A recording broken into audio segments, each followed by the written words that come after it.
eddoboozi kate wetegese otya mayimayi wamaze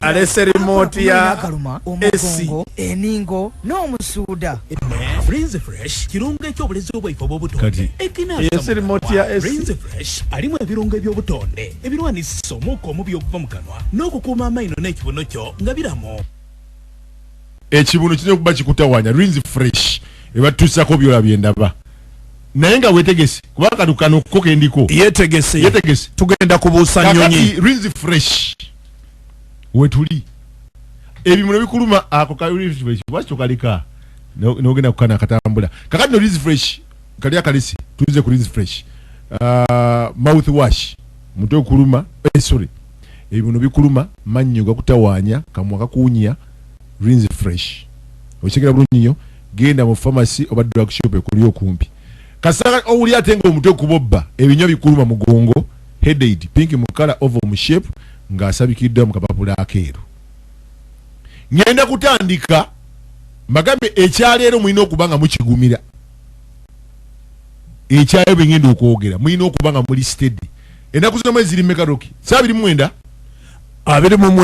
January 2024 kati musooke muwulire eddoboozi lino lyokendeete muwulire eddoboozi lyokenzije tena kwongera ku nsonga ya enanda yaje nonyarwa mbale kwegukuna katonda akundeetera olwani minisa okubanga oli Kampala lwolozo temutambula bulungi abantu bange bano babonabonezebwa not just omuserikale agema omuntu n'obutondo buti ya 10 yamukoba ati nja kuba kiwaka 2 ekumizidde mwene ekumiza akadaga kwa kadaga nayogera ku bintu ebyo abana for the last 7 years I've been talking about this afati banage esongere datukosa anga twaloza ati ndi muntu mubi ayokosa mwakubona tunakoba gakyatu nawe kitaterere era okosa wakwida kweyongera omuserikale watu meno ebudio ekayunga nonyarwa omuserikale watu meno afeno ya sara yaje kayunga yagema abere nibatamwidoro we kayunga yaideno that's what they said cover wana abantu bano because cannot be identified so ensonga eyo nikusaba ujiringe kakati oyo omanyi bulijjo lokingamba abantu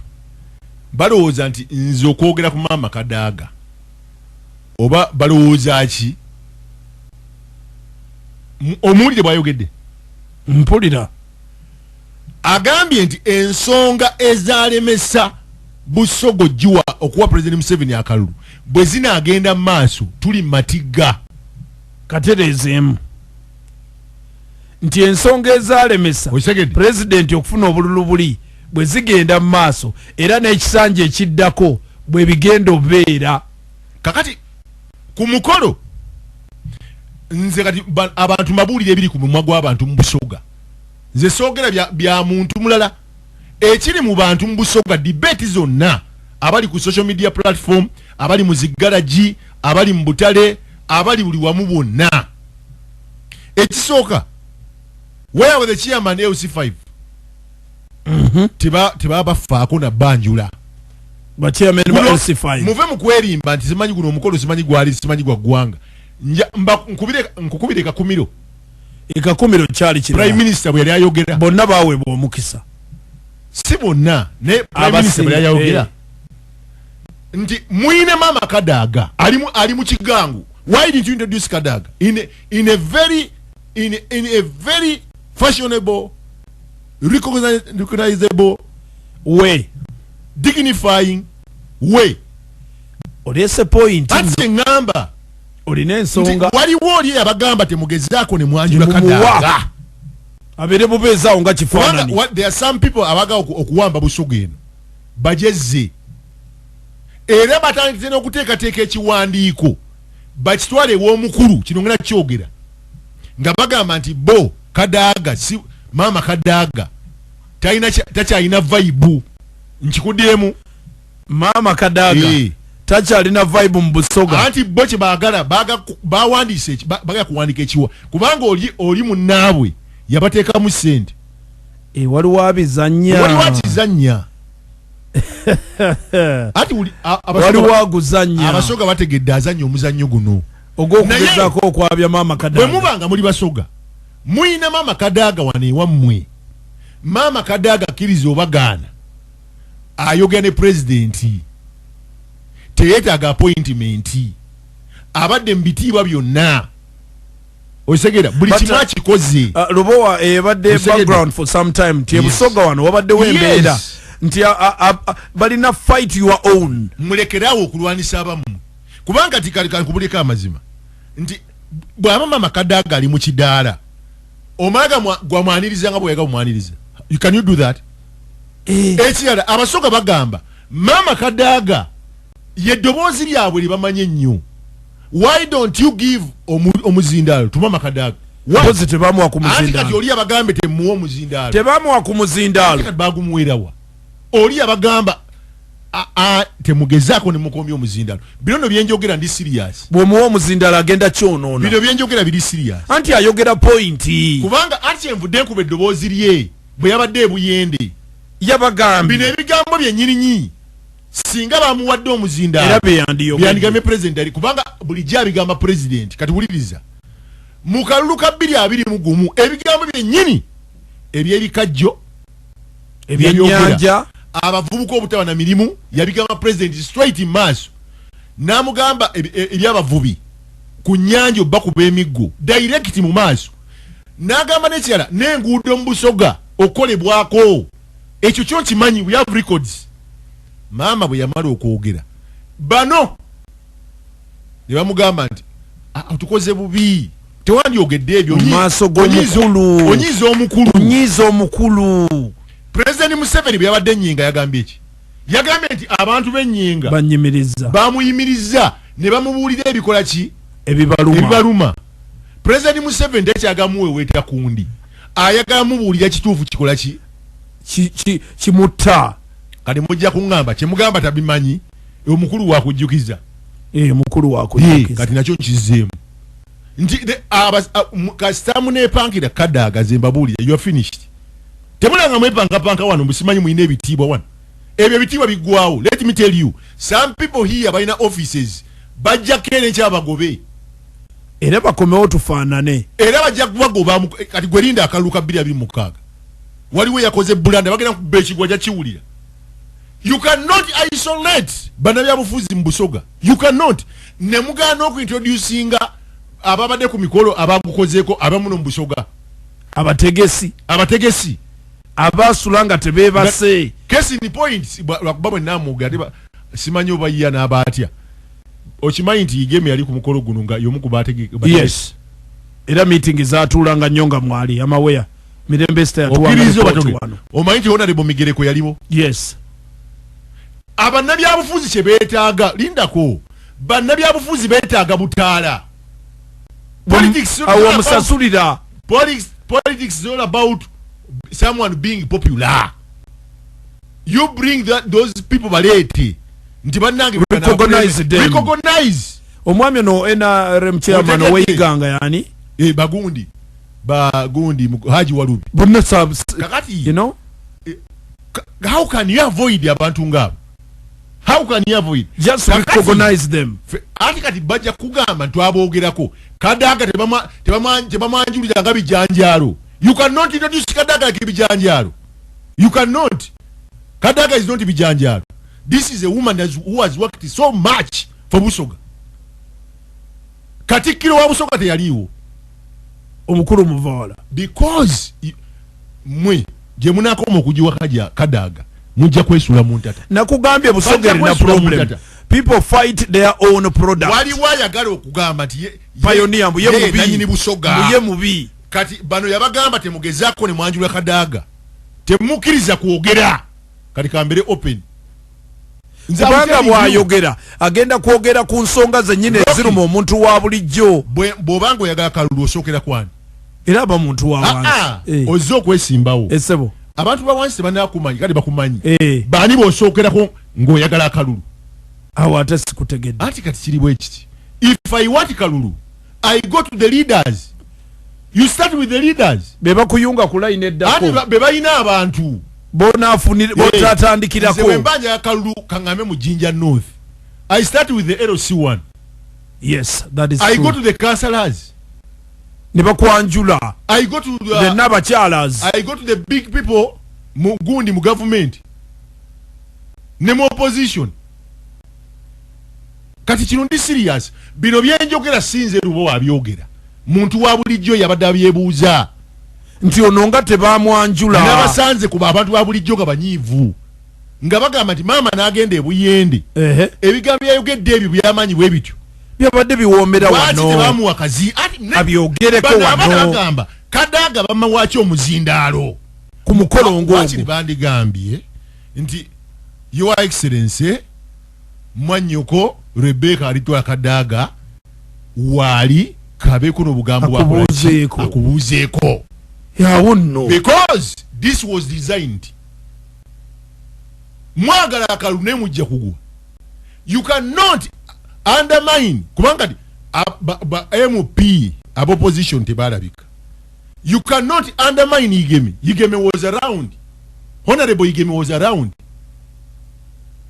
nkuwulira baba don't say nti eno national buli omu akimanyi can I play the mukolo in kakumiro omukolo gwe kakumiro ngukube ekyali kakumiro nkikube naye bafaaki anti kati waliwo oli yabagamba temugezaako chance kiri ekyaliwo kimala bwe muwongera bwe muto muwongera amaanyi mutegede mumuwongera amaanyi wasinjogera ebintu njagala abantu ba bulijjo bamanyi olutalo luliwo koludiwo tebalwana Kadaga tebalina mumuwa maanyi kati balina omusuula buli lwomulabisa n'omuwa omuzindalo mu maaso g'omukulembeze omuwongera amaanyi bwe tusirika abantu ba bulijjo tebajja kumanya bajja kuma kukyogera bwogezi because people are saying was it worth saying abasoga bannange batusonyiwe ki mwetonze abasoga bakola ki they were exercising their right the basoga were saying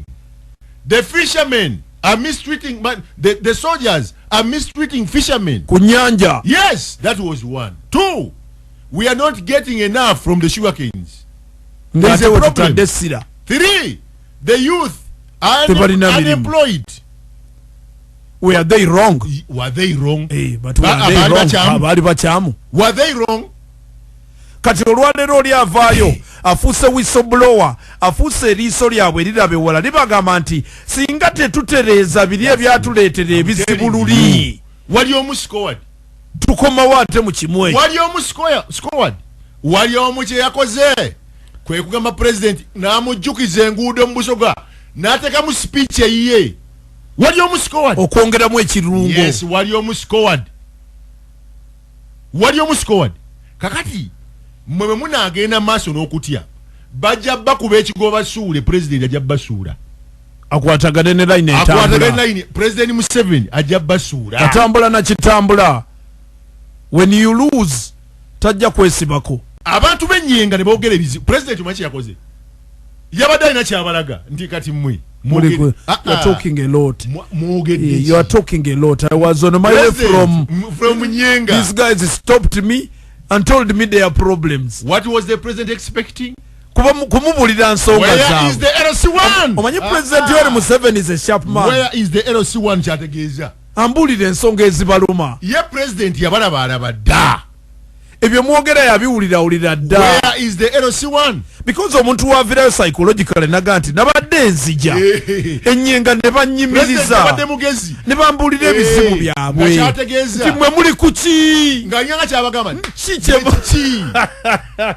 otegedde naye oba abantu bantegedde nti president was exposing you indirectly nakulaga nti gwe ozuukuka onyumiza bingi sibitegeera bino simanyi bano banupu simanyi babakuba simanyi yani ali gwe balesa akavuuka akayimba oba bakajjawa mwine wano nakalaba you have the kadabadas who can sing bakadabada baliwa where were they lwaki sibe mwatwala ne bayimba so nze kambabulire bino byenjogera mbyogera kati nyambadde ediba nyambadde omubiri gw'omuntu wa wansi abantu ba bulijjo mujja kunyiga abamu mugairi bo wayogedde bubi bina abantu beboogera ku street kati mu Busoga embozi eri ku nguudo kyekiri ku Obotewe kyekiri ku Kirinya nabaddeyo kyekiri mu Katale kyekiri Iganga kyekiri e Kamuli where were these two ladies abakazi baffe ababiri where were they betulina okusoosa mu maaso you cannot say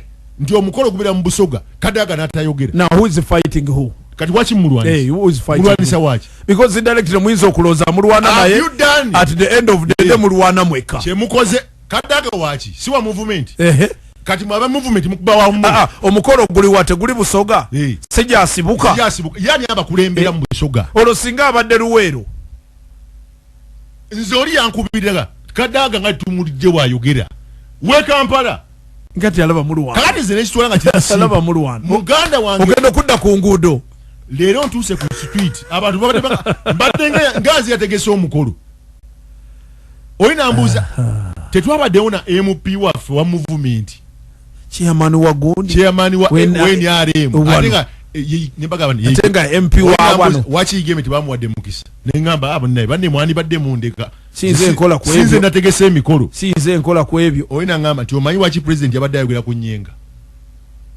yagenze okulanga bimwogera tebikwatagana ayagala kuwulira nsonga mwe muli kwetonda so what did Basoga do ekibetonza one of the people powerful men in Busoga yanyiga ne yesoza nafulwa omukolo nga liguna kugwa I know that person mumanyi naffe twamulaba so bannange mbegayiridde respect your leaders ekyala bwe mufunanga opportunity president nga wali mwogere ensonga eziruma abantu president yabakubye omupiira n'ayogera ebyennyinga ako kabadde kamala and that's why the president bwe yawulidde nga wali omu ayogera speech ye yamulese nako tebakategedde okimanyi tebakategedde nagateko nayogereko waki president yasese n'okuseka naga musajja wadde atekamu bibye leka ayogereko omulamu ogikyakoba zenna kyenkoba naye tebakitegedde if you isolate your own leaders bajja kukuba ate kati oba owanguddwa eyo yepira yogemanyi go bajja kukuba kakati nze njogedde mu ngeri eyo nze manyi bagenda kubira mukama wange amasimu bagenda kuba bajja kugera ebigambo bingi nze mbagambye president Museveni bulwaberanga mu Busoga mwogere ensonga eziruma abantu ababulijjo temutubuulira ebyo mbituwoze national function ate mbusimanyi aba opposition be babeera mu drone ate ebyo sibye ebyabadde byetaagibwa wuliriza nkube eddoboozi ya prime minister nga bali ekakumiro akadde tekatukiriza program tugiwumbawumba mbegayiridde kasita omugenyi tatera kujja wammwe ajja lwe mumufunye bwe mutyo mutandika okugera ensonga eziruma baki abantu bammwe era bannange ate n'ekirala mulekerawo okuyisaamu omukazi alwaniridde Busoga nga ye amaaso njogera Kadaga kati Katonda wanaaba kyampadde obulamu mwe ba MP abamu besijja kwogera manyi n'abakulembeze abamu be bawadde ssente buli omu bamuwadde miliyoni 5 ekyo kankyogere ku radio wano buli omu bamuwadde miliyoni meka 5 ngambye ti ba MP abamu n'abakulembeze abamu mu Busoga muno okukuba ekintu mulina ogubaluwa gwe mwagala okuwandiika mbusimanyi mwagala kujja mu Kadaga weesige mbusi abatiikirira bwantu wonna talina babeerera wantu wonna kinana mwenda katonyeze nya MBS leka nze emyaka gye ndimu Roki nze nkuze nze sialina kyentya nze nkuze oyagala kukoona kubbwa mpa abantu kitiibwa naye sialina kyentya kankube ebbwa lino koona kubbwa tugende njagala Abasoga bamanyi waliwo oguwandiika gwemwagala okuwandiika nga muguyisa muntu omu mu gavumenti omunene gutuuke ku makulu bagutwalira president kambabuulira Abasoga bagenda bakubba ebigo mu 2026 nga Kadaga yabakubisa ebigo let the woman rest mumuleke akole emirimu gye bwalituuka okoowa mumuleke ekyokubiri nga maliriza buli agenda okusayininga ekyo ekibaluwa njagenda ne bwe sijja ku radio wano kyogera ngenda ku page yange ya Facebook ngende ku TikTok yange obutambi bujja kutambula mu WhatsApp groups buli agenda okusayininga ku kiwandiiko ekyo tugenda mwogera mu Busoga akadde katwe Kyemba mukola mulekerawo entalo mumanye nti Justin Lubumba waali mama afu omulala mumanye nti Kadaga wano waali ontegedde nkuwulira mukimanye nti bwe bali ontegedde kyegamba nkuwulira baba buli agenda okuwandika ku kipapula ekyo oba mulayika mulemedde byakukola tujja kugera amanya gamu. Twebaliza nnyo mwenna abatuliza okubaja kisimbukidde okutuusa essaawa eno program evening drive tugiwumbye mukama abatukuumire. Wakalya kakati rinse fresh mouth wash owerabidde yatuusaako sebo bino ne headache osegere mugana so rinse fresh mouth wash genda ku pharmacy oba drug shop ekola ki ogule amannyo go n'ebibuno bibere siteri n'akamwako kakati leka soulyango omutwe okubobba ebinyo